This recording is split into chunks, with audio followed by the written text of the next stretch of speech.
Chapter 12, Farmer Wants Wife. Eric was almost home when at the corner of Clay Street and Apollo Road he met Joan Spooner again. She was still on her bike, still on the pavement, and posting a letter in a letterbox.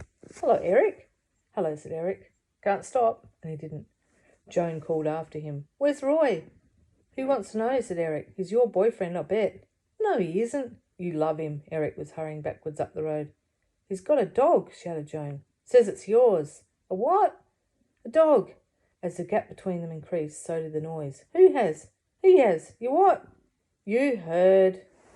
Then Eric reached his front gate and fell silent. Emily was in the garden riding her tricycle. His gran was there, cutting a few roses. Most importantly, however, his mum was standing in the doorway with a cup of tea in her hand and a questioning look on her face.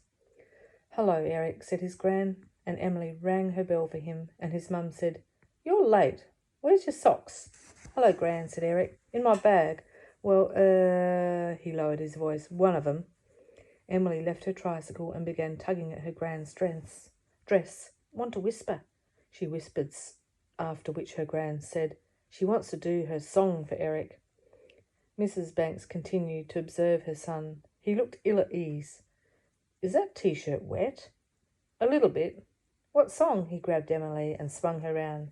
"A song for me? Lovely." Whereupon Emily, having immediately forgiven him for guessing that it was a song, sang her song, although in fact her Gran sang much of it.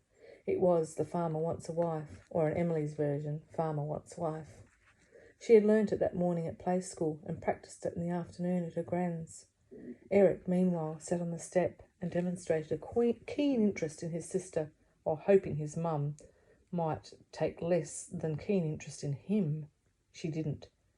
"Eric, Roy hasn't got a dog, has he?" Eric didn't hesitate. "A dog? No.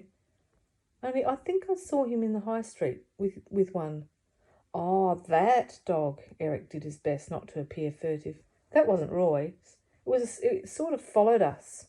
"Us? I didn't see you." "Ah," said Eric. Then his Gran said, "Shh, this is the best bit."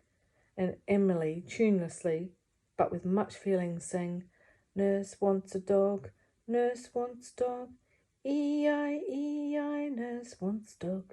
And his Gran said, "She wants one." "I know," said Eric. "I've told your mum. She had a dog when she was 2. Mrs. Banks sipped her tea.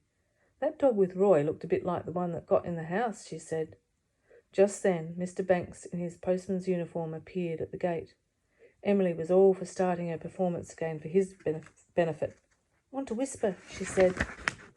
But Mrs. Banks had other ideas. "Come on, Charles, we'll be late." And he said, "Right," and went inside. At this point, Eric remembered his parents were going out and his Gran was babysitting. He stood up and gave Emily a round of applause. She strutted a little and ran into the back garden. His mum said, "Let's see those hands." Reluctantly, Eric held them out. They didn't seem too bad to him. He'd spat on them and rubbed them on his jeans all the way from Roy's. His Gran also had a look. "Like toads' backs," she said.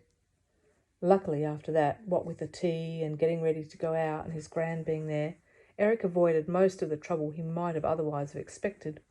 When his mum and dad left, he read a book and watched TV with his Gran. It was raining outside.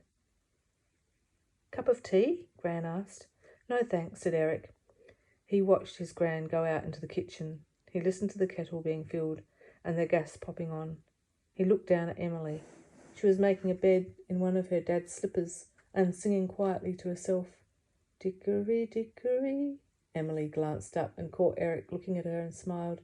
"Dog." And that is the end of that chapter. And I think Emily really wants her own dog.